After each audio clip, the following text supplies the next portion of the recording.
Welcome to a new episode from Perfect English with Danny. Today's episode is all about vocabulary. And today's topic is very special. It is about music. We will be learning words that we can use when we want to talk about music, about the kind of music that we like, and to talk about the different people in music, and about some words that are related to making an album. So, the very first thing we'll start with is the musical taste. And when we say musical taste, we're talking about the type of music that you like. Now, people's taste in music is different. So, the type of music people like is different. But instead of saying that, you can simply say people's taste in music is different. And here, just be careful because it's very tempting to say people's taste of music. Don't say people's taste of music. It's people's taste in music. So, again, people's taste in music is different. For example, let's say I like pop music, my brother likes folk music, and my dad prefers classical music. And of course, there are a lot of other types of music like jazz, rock, the blues, etc. But this is not exactly what we're trying to learn here. I'm pretty sure that you've heard or you know about other types of music. Or maybe there are even some more modern types of music that you're more aware of than I am. But we're learning here how to talk about music. And then you can fill in the blanks with the types of music you like, with your musical taste. Anyway, let's get back to what I said. Well, I said I like pop music. My brother likes folk music. Now, folk music, of course, is music written and played in a traditional style. And I said my dad prefers classical music. Here, we have a common mistake a lot of people make, whether they like classical music or not. But when they want to talk about it or refer to it, some people say classic music. And this is the wrong word to use. We never say classic music. It's classical music. So that's one thing out of the way.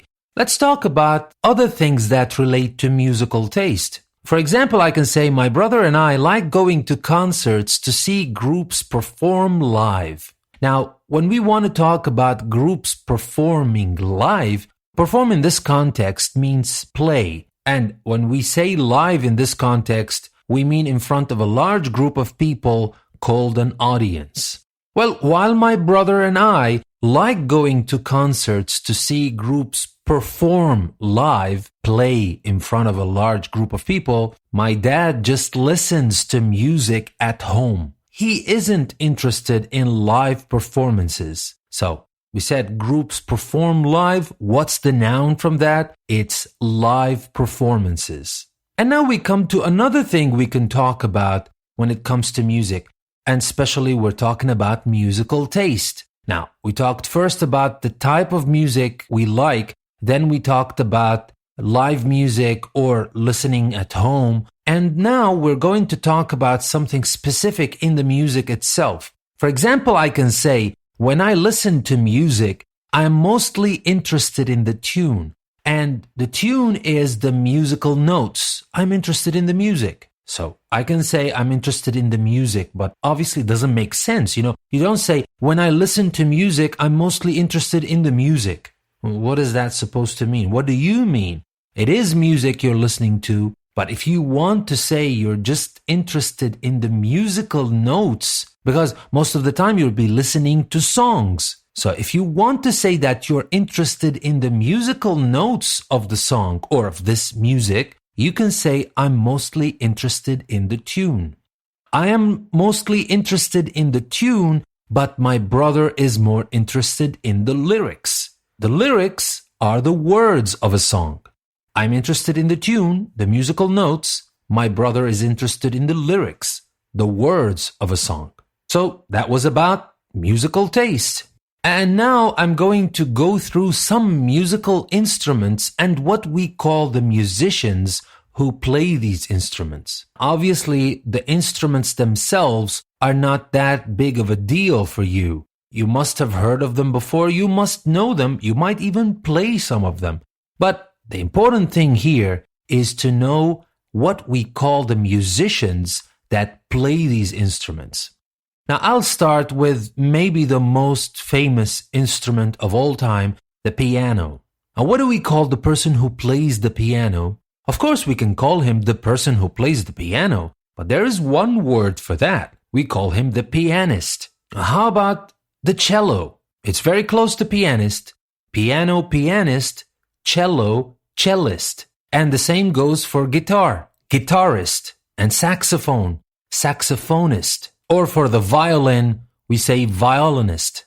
And the flute, but with the flute, it's a little bit different. We don't say flute, flutist, as we said piano, pianist, guitar, guitarist, cello, cellist, violin, violinist. Flute, we say flautist. And the word is spelled differently. We spell it F-L-A-U-T-I-S-T,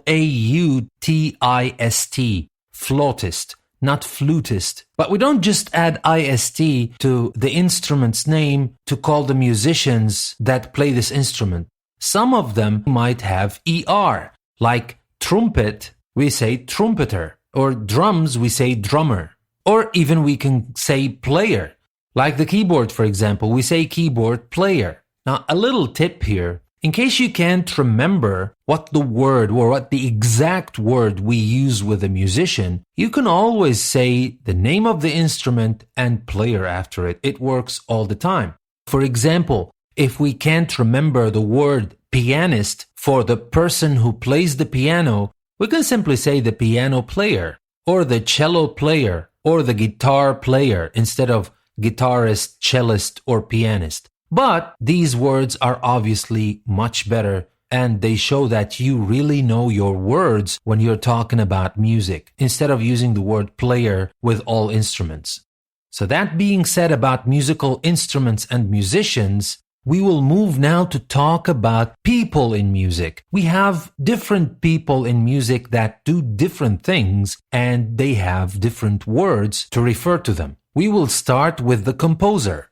A composer is someone who writes music, and I would say usually classical music. Now, when we mention people like Beethoven or Mozart, we're talking about composers. Or we can have a songwriter. Now, a songwriter is someone who writes songs, like Paul McCartney, Adele, Ed Sheeran, Chris Martin. These people are songwriters.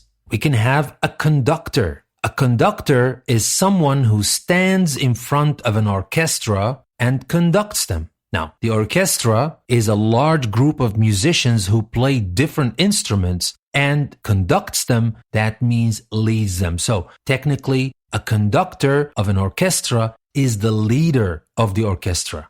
We have an opera singer, and an opera singer is someone who sings opera. Now, the opera is that kind of play in which the words are sung. And of course, that is related to classical music. We have a solo artist, and a solo artist is someone who sings or plays music, but not part of a group, like Beyonce, Jay-Z, etc. Now, that being said about a solo artist, we have groups and bands as well. And that is when we have more than one person, whether they're musicians and a singer. Usually there is one lead singer and other musicians, like when we talk about the Beatles, the Arctic Monkeys, U2, etc. So these were the different people in music I wanted to tell you about: the composer, songwriter, conductor, opera singer, solo artist, and groups or bands. And now we come to the last point I want to talk about when it comes to music, and that is making an album. When groups record an album or a single, they do it in a recording studio. We've all heard of an album. We know that this band released an album or this artist released a single. Now, the album is usually 8, 10 songs or maybe more, maybe sometimes 12 or 15. But when an artist releases a single, it is usually one song. But the term is a little bit misleading because sometimes the single could be more than one, but not more than 3. So anything between 1 and 3 tracks, we call them a single. Anything more than 8 tracks or songs, we call them an album. And obviously, we said that when they record an album, they do it in a recording studio, like the famous Abbey Road's recording studio. And now what happens to the album after it is recorded in a recording studio? It comes out. We say the album comes out, which means becomes available for people to buy. And then it is usually advertised in the media. We see ads on TV, online, etc. And many people download their favorite tracks, and tracks mean individual songs from an album. Or they may even download the whole album from the internet. And so that is all about making an album, releasing the album, and of course for the fans or people who love music, they buy the whole album or they buy individual tracks and download them. And that concludes what I have to say about music for today. I hope you found this lesson interesting. I hope you can talk about music now with more confidence and with more words to express yourself, because that is one topic everybody loves to talk about. Try to use the words we learned today in your music conversations to come. And let me remind you that I have prepared a short and sweet quiz to check your understanding of all the things we talked about here today. So when you're done listening to this episode, go to the description of this episode and check the link I left for you. Take the quiz, just check your understanding. It's short and sweet, as I said. This is your host, Danny, saying thank you very much for listening to another episode from Perfect English with Danny. I will see you again in new episodes. Stay tuned.